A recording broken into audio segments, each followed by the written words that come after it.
This is the Tuttio Soleil01. My honest first impression was surprise at how legit it feels for the price. At around 105 pounds, the chassis looks like a mini Enduro with an aluminum frame, a clean blacked-out finish, and a compact 14-inch front and 12-inch rear wheel setup. It's small enough to be unintimidating, but not so tiny that it feels like a toy. I noticed the welds aren't boutique pretty, and the wiring is more exposed than on premium bikes, but nothing looked flimsy. The bench seat is firm, the foot pegs bite, and the cockpit uses a standard 7/8-inch bar that feels close to mountain bike width. Key features that stood out right away are the hydraulic brakes, the inverted front fork, and the 3 power modes on the bar display. From my experience, setup takes a bit of wrench time. Mine arrived mostly assembled. I mounted the front wheel and bars, checked chain tension, and leant over every bolt. I used my own tools and added thread locker on the foot peg brackets and stem hardware. The included tools can work in a pinch, but having a metric socket set makes it much smoother. Once everything was snug, I rolled it out and gave it a quick shakedown in the driveway. The first real ride sold me on the motor placement and power delivery. The mid-mounted brushless motor drives the rear wheel by chain, so it feels like a motorcycle, not a scooter. That's important because a central motor keeps the bike balanced and lets the suspension do its job. In Mode 3, throttle response is instant and punchy. Electric torque is all there right off zero, so starts are strong and climbing feels easy. On flat pavement with a full charge, mine hit an indicated 37 miles per hour. That's fast enough to be a thrill on trails and fire roads. It pulls hills better than I expected from a 48-volt system, especially with the gearing they chose. Wheelies are doable with timing and body position, though the short wheelbase means you need smooth inputs. I also felt the classic 48-volt sag. That's when the bike feels strongest at 100% charge and slowly loses a bit of punch as the battery drains, or when you're on long, steep climbs.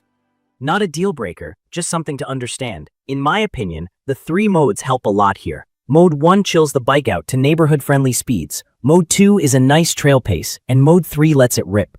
I like switching to Mode 1 in tight, rocky sections because it softens the throttle and keeps the front end planted. Suspension is better than I expected for the category. The inverted front fork filters out chatter from roots and small rocks, and the rear shock handles most trail hits cleanly. It's not tuned like a race bike, so on square-edged bumps or bitter landings, you can find its limits, especially if you're a heavier rider. Preload adjustment on the rear helps set sag for your weight. I'd call it trail comfy rather than jump hungry. For my local single track and mixed dirt gravel, it's right in the sweet spot. Brakes are legit hydraulic discs, and they have strong bite with 1 or 2 fingers. I did have that high-pitched squeal at first. Bedding in the pads and cleaning the rotors with isopropyl helped. If the squeal returns, swapping pads or scuffing the rotors lightly usually does the trick. The controls follow a mountain bike layout. Right lever front brake, left lever rear brake. No clutch, no gears, just twist and go. That simplicity is great for new riders. The tires are true off-road knobs on 14-inch front and 12-inch rear rims.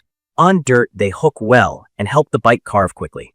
On pavement, the knobs squirm, which feels vague leaning into quarters, and they wear faster. If you'll ride mostly on hard pack or street, a tire change will make a big difference. As for ergonomics, I'm average height, and the bike feels compact. Standing on the pegs is natural. Sitting for long stretches isn't as comfy because the seat is firm and the knee angle is tight. But off-road riding is mostly done standing anyway. Taller riders might want bar risers to open up the stance. Range depends on terrain, rider weight, and how hard you push. Riding hard in Mode 3, with hill climbs, I got about 20 to 25 miles before performance tapered. Cruising trails in mixed modes at a moderate pace can stretch closer to the claimed 35+ miles. Charging with the stock charger took me around 6 to 7 hours from low. If you plan full days out, that charge time is the limiting factor unless you buy a second battery or charge during breaks.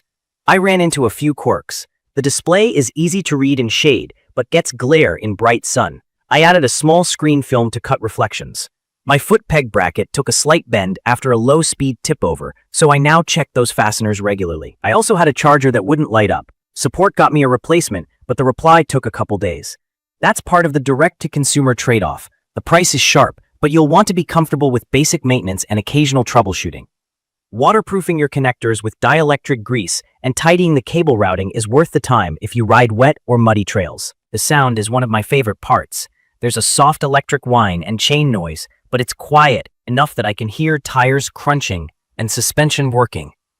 That makes it easier to ride places that don't love loud engines, and it's less intimidating for new riders. It also changes how I ride. I focus more on lines, body position, and throttle control instead of shifting and clutching. Key features that matter to me are the 2,000-watt motor with real-world 37 miles per hour capability, the 48V 21-amp battery, hydraulic brakes, the inverted fork, and the 3-mode controller that makes it friendly for beginners and still fun for more experienced riders. It's perfect for teens stepping up from smaller e-bikes and adults who want a light, quiet pit bike for trails, campsites, and neighborhood dirt tracks. I'd recommend this for anyone who wants the feel of a small electric enduro without spending big money, and who doesn't mind doing their own bolt checks and basic tuning. From my experience, the Soleil01 shines as a platform. Out of the box, it's very rideable. With a few tweaks, bar risers, better pads, tire choice, maybe a sprocket or controller upgrade, you can tailor it to your style. That tinkering angle is part of the fun. It's not a full-size race machine, and the 48V system has limits, but the fun per dollar is high. The bike delivers legit dirt dynamics, a balanced chassis, and enough power to put a grin on my face every ride. In my opinion, the biggest things to consider are fit, range, and support expectations. If you're tall, plan on cockpit tweaks. If you need all-day riding, plan your charge windows. If you want white glove service, this DTC model might frustrate you. If you're okay being hands-on, the value here is hard to beat. In conclusion, the Tuttio Soleil01 gives me the core off-road experience I want. Lightweight, quick handling, real torque, and quiet operation, at a price that leaves room for upgrades. It earns its spot as an awesome entry point into electric dirt riding, and it's a bike I keep reaching for when I want easy, low-maintenance trail fun. You can find detailed information about the Tuttio Soleil01 in the comments section. See you in the next video.